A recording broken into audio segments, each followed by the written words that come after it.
fucking trying to go after your dreams was gonna be fucking easy. Okay, so I just got back from like doing a video, well, trying to do a video on fucking E by Echo 2K, and look at me cursing in the first 30 seconds again. We're gonna upload it. I'm not trying to edit this. We, I just, I'm a DJ. My name is Sin Simple. Hi, hello, what's up? How are you? I hope you're doing swell. Um, I make music. This is my Last FM. It's Star Softer at lastfm.com. Uh, come follow me. Come hang out with me. Comment on my page. I am constantly on Last FM. It's definitely my TikTok. It's definitely my brain rot. 1000%. Okay, so up, not the error. Up. Okay, well, we're back. Okay, I don't know what's going on here. Okay, maybe I'll have to switch to photo booth. Who knows? We're gonna talk about some albums I really like.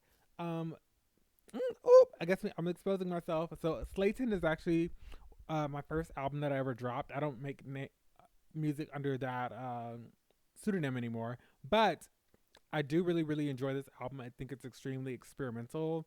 I think I was really trying to push forward. I've gotten feedback that it kind of felt like someone was trying to still figure out their sound. And I think I was really inspired a lot by Sophie. And literally on my way back to my apartment right now, I was thinking about how I was trying to make every single element of the song feel like a complete track on its own. And didn't really know how to produce that well. So my execution wasn't that great, but I think the ideas are really solid. And as you can see, the next album, S2, is like a follow up on that. And I thought it was kind of cute because the S and like 2 follow up on each other. Like they're like inversions of each other. And you can really see that in my current artist name now, which is Sin Symbol. Um, oh my gosh. S2 is really like a archaic, that is not the word, sound collage album. It sounds a lot like Mutant by Arca.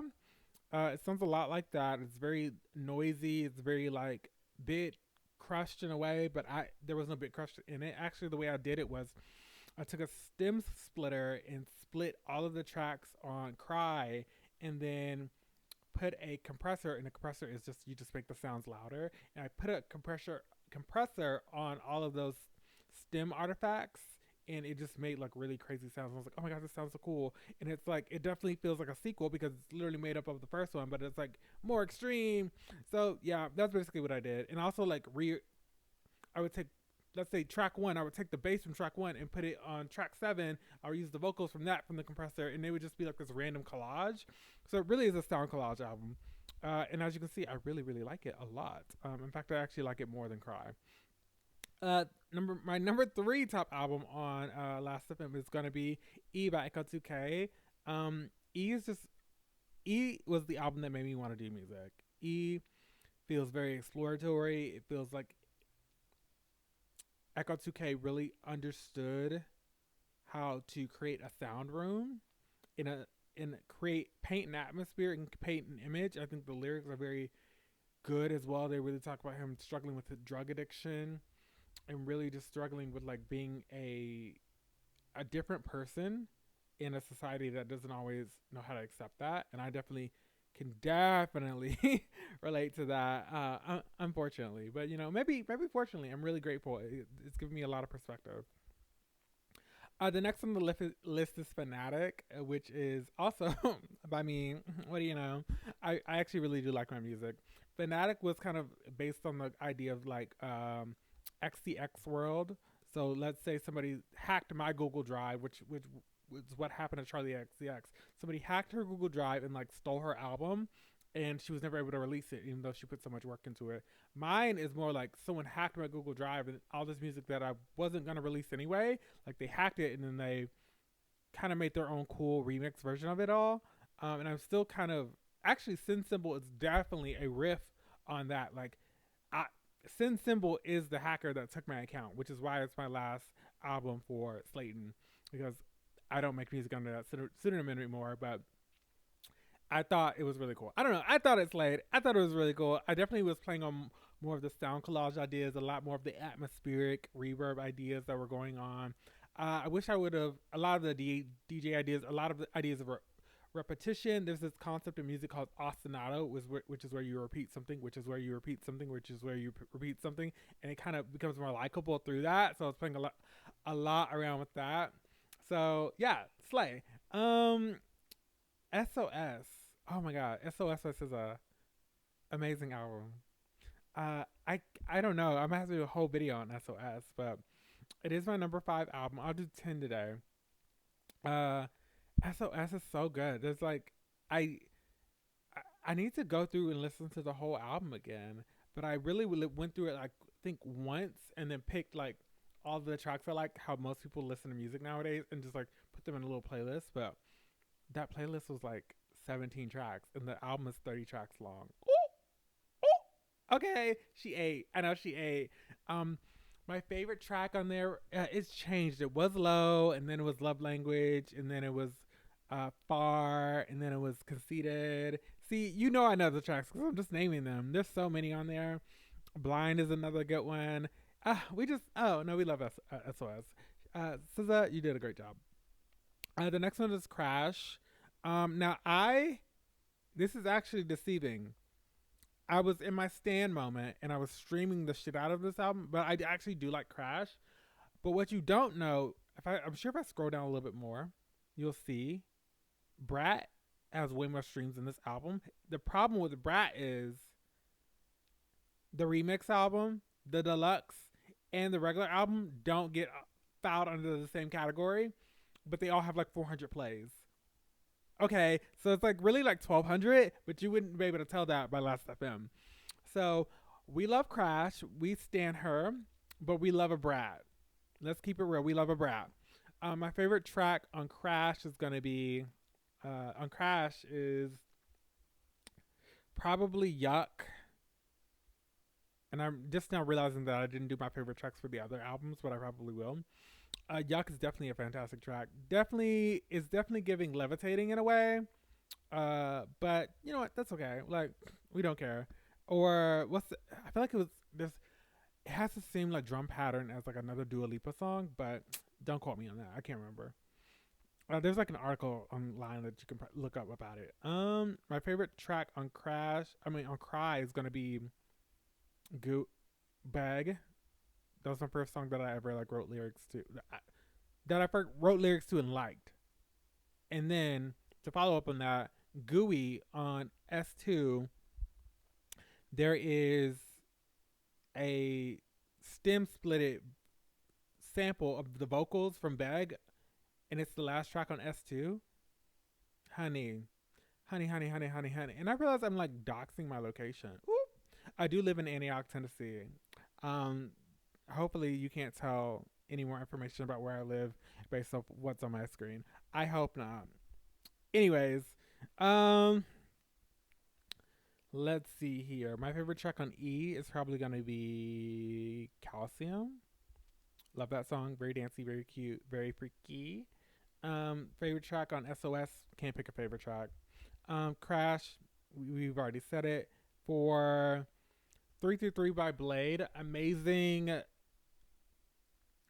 introspective, spiritual, extrospective. I think classic hip hop album. A lot. Fight me. Classic hip hop album. Classic pop album.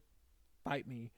Yeah, there's so much to say about 333. I think this album helped me a lot when I was going through a really hard time. I was fucking broke. No money. No job. I had a job. But no money. Was struggling. So 333 is probably my favorite album by Blade, without a doubt. Well, that's a lie. I really like Red Light too. And fun fact about Red Light, the cover is made by Hannah Diamond. Whoa. Favorite track on 333.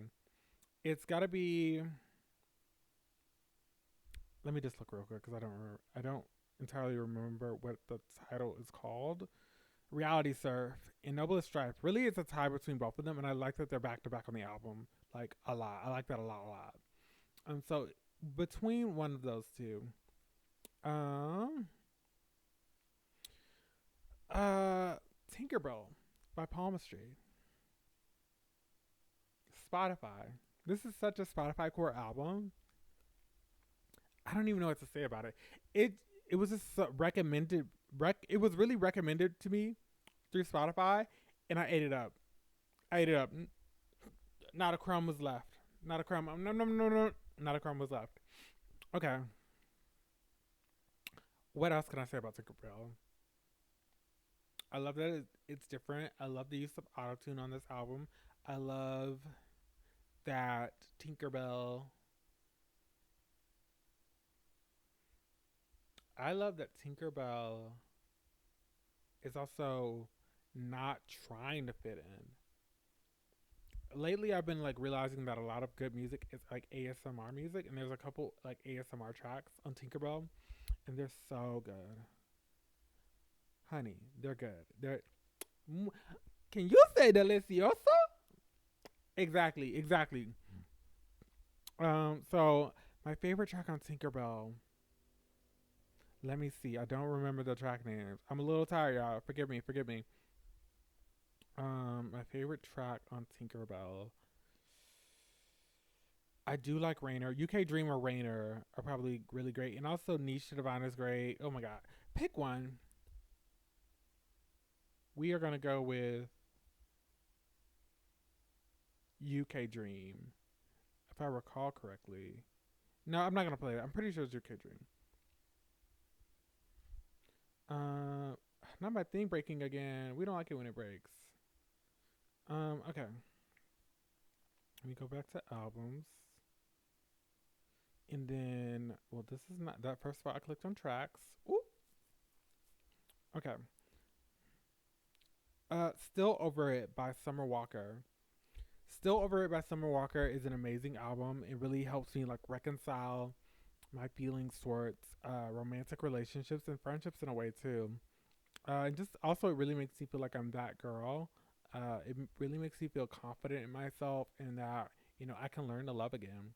Uh, I think everything I said needed to be said. I couldn't have said it any better, any other way. My favorite track on Still Over It is probably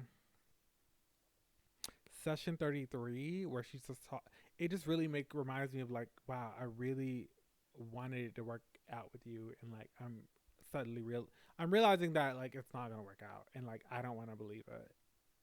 I really don't want to believe it, but that's what's happening. So, yeah. And then the final one is that I'm going to do is today is Positions by Ariana Grande. I really want to make a joke, but I also want to have do a track with her later. But the joke is not nice about her. It's funny, but it's not nice. Um, uh, Positions by Ariana Grande. Great album. I think that she was still very much looked positively in the public eye. This was during COVID. I really needed this album. It also makes me feel like I'm that girl, but in a different way. Positions really makes me feel like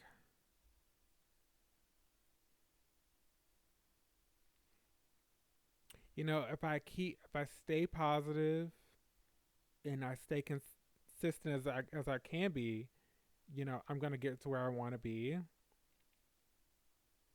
Positions, and that life can be romantic. It doesn't have to be specifically with a partner or anything like that. Life can just be romantic if you want it to be.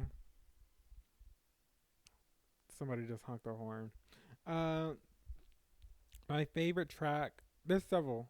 I'm gonna have to do several. I can't.